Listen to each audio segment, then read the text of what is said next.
చెర్ల పరమేశ్వర స్వామి గుడిలో దొంగల హల్చల్. గుడి గంటలు ఇత్తడి కలశం ఎత్తుకెళ్లిన దొంగలు. వనపర్తి జిల్లా ఆత్మకూరు పట్టణం చెర్ల పరమేశ్వర స్వామి దేవాలయంలో సోమవారం రాత్రి సమయంలో దొంగలు పడ్డారు. గుడి గంటలు ఇత్తడి కలశం ఎత్తుకెళ్లారని, వాటి విలువ దాదాపు 20,000 దాకా ఉంటుందని పూజారి తెలిపారు. రాత్రి సమయంలో దేవాలయం తాళాలు పగలగొట్టి గుడిలో గంటలు ఆలయ శిఖరంపై ఉంచే కలశం దొంగలు ఎత్తుకెళ్లారు. ఆలయ పూజారి కర్బసాయి ఎప్పటి మాదిరిగానే తెల్లవారుజామున పూజలు చేసుకునేందుకు దేవాలయం సన్నిధికి చేరుకున్నారు. అక్కడ విరిగిపడ్డ గేట్ గొలుసు చూసి కంగుతిన్న పూజారి ముందరి గేటు ద్వారా ఆలయంలోకి వెళ్లి పరిశీలించగా దొంగలు గుడిలో మ్రోగే గంటలు గుడిపై ఉంచే ఇత్తడి కలశాన్ని ఎత్తుకెళ్లినట్టు కనుగొన్నారు. వెంటనే ఆలయ పూజారి పోలీసులకు ఫిర్యాదు చేయగా స్థానిక ఎస్ఐ నరేందర్, సిఐ శివకుమార్ ఆలయ సన్నిధికి చేరుకుని దొంగతనం జరిగిన ప్రదేశాన్ని, గేటు విరిగొట్టిన తీరు, మరో గేటు చైన్ తెంచిన తీరును పరిశీలించారు. గుడిలో గంటలు ఆలయంపై ఏర్పాటు చేసే కలశం దొంగలు ఎత్తుకెళ్లినట్టు పూజారి పోలీసులకు వివరించారు. ఈ దేవాలయంలో చాలాసార్లు దొంగలు పడ్డారని ఆలయ పూజారి పోలీసులకు తెలిపారు. ప్రతి రోజూ రాత్రి సమయంలో ఇక్కడికి కొందరు పోకిరీలు మద్యం సేవించడానికి వస్తుంటారని, కంపతారు చెట్లలో ప్యాకాట ఆడడానికి, మద్యం సేవించడానికి వస్తూ ఇక్కడ కొందరు యువకులు విచ్చలవిడిగా తిరుగుతుంటారని ఆలయ పూజారి పోలీసులకు చెప్పుకొచ్చారు. స్పందించిన సిఐ శివకుమార్, ఎస్ఐ నరేందర్ చుట్టుపక్కల ఉండే సీసీ కెమెరాల గురించి ఆరా తీశారు. దగ్గర్లో మదర్షా మజీద్ ఉందని కొందరు మీడియా మిత్రులు తెలుపగా మదర్షా మజీద్ దగ్గరికి వెళ్లి సీసీ ఫుటేజ్లు పరిశీలించారు. అక్కడి కంప్యూటర్ కొద్దిగా సమస్య ఉన్నందున వీడియోలు డౌన్లోడ్ చేసుకుని పోలీస్స్టేషన్ దగ్గర క్షుణ్ణంగా పరిశీలించి చూస్తామని, సాధ్యమైనంత త్వరగా దొంగలను పట్టుకుంటామని తెలిపారు. ఈ సందర్భంగా సిఐ శివకుమార్ మాట్లాడుతూ దేవాలయంలో కూడా ఒక సీసీ కెమెరా ఏర్పాటు చేసుకోవాలని, అలాగే ప్రతి దేవాలయంలో సీసీ కెమెరాలు ఏర్పాటు చేసుకోవాలని తెలిపారు. పట్టణంలో పాత ఇనుప సామాన్లు కొనే వారిని పోలీస్స్టేషన్ దగ్గరికి తీసుకుని రమ్మని పోలీసులకు ఆదేశించారు. వారి ద్వారా కూడా ఎత్తుకెళ్లిన సామాన్లు అమ్మే చిల్లర దొంగల వివరాలు సేకరించవచ్చని సిఐ శివకుమార్ తెలిపారు.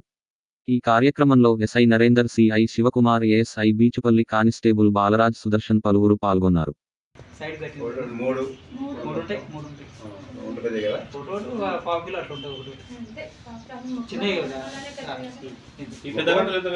ఒకటి 2 kgs ఉంటుంది, ఒకటేమో 1.5 kg ఉంటుంది. ఇత్తడి గంట అన్ని రాగి బాగుండేది కానిస్టేబుల్. మా ఇంత మళ్ళీ ఏమో అది తాళం మరగొట్టు కానీ ఏం ముట్టుకోలేదు. మళ్ళీ అన్ని వస్తువు ఉన్నట్లనే ఉన్నాయి. డైలీ ఇంతేనా? అంతే. ఒక శిఖరం, పంచలోహము, తర్వాత పెద్ద గంటలు 2, 4 చిన్న గంటలు. మెయిన్ టెంపుల్కున్న అది డ్యామేజ్ చేయలేదు. దాన్ని ఏం ముట్టుకోలేదు. అసలు లోపల వెళ్ళాడు వాడు. లేదు, వద్దన్నందుకు నేను లోపల పోలేదు. మోటార్ ఉన్నది, మోటార్ చూసలేడు వాడు. గుడి శిఖరం కట్టినప్పుడు ఫ్యూరింగ్ కోసం అని తెచ్చిండు అని దాన్ని ముట్టుకోలేడు వాడు. లోపల చూస్తే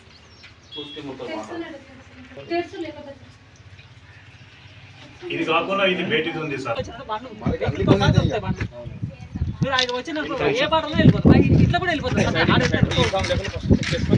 అవతల నుంచి ఒక మనిషి రావాలా, అక్కడ అక్కడ అర్థం. నువ్వు డైరెక్ట్ నీళ్ళు పడతారు.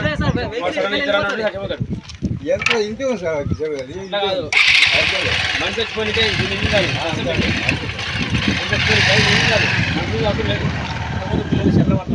పిల్లలు ఉన్నారు, ఆయన పుట్టినారనుకో. ఫర్ ఎగ్జాంపుల్ యూనిఫామ్ వేసుకొని వచ్చింటారు, ఉరికాడిచ్చి వాళ్ళు వచ్చిండ్రు, సెర్లో విన్నారనుకో, పిల్లలు ఎవరు చచ్చిపోయారనుకో, అప్పుడు మళ్ళీ పోలీసులే ఇట్లా అంటారు. కాబట్టి అది కాదు. మీరు ఏం చేయాలంటే ఫస్ట్ లెక్కి చేయాలా, ఆడ ఎంతమంది చూసుకోవాలి. ఫస్ట్ సివిల్ డ్రెస్ దూరంగా వచ్చి మన వాళ్ళు అక్కడి నుంచి ఇద్దరు పెట్టాలా, అలా సివిల్ డ్రెస్ నుండి ఇద్దరు ఉన్నారు, ఫస్ట్ ఉంటారు, వాళ్ళు ఎంటర్ కావాలి. అర్థమైందా? అట్లా 2 సార్లు 3 సార్లు కంటిన్యూ చేసి ఇక్కడ ఎవరు దొరకని దొరకదు సార్. ఒకసారి వస్తారా మీరు? ఇప్పుడు తొందరగా పంపండి. ఎస్పీ గారికి ఆర్డర్ చేసి.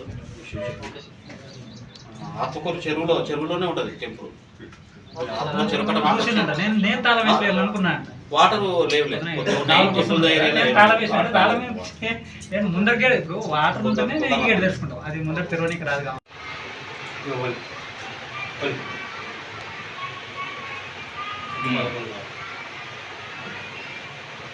చెప్పండి.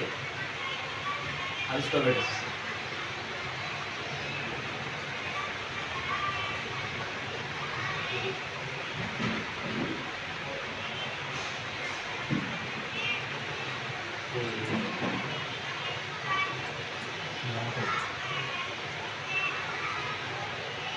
కూర్చోండి.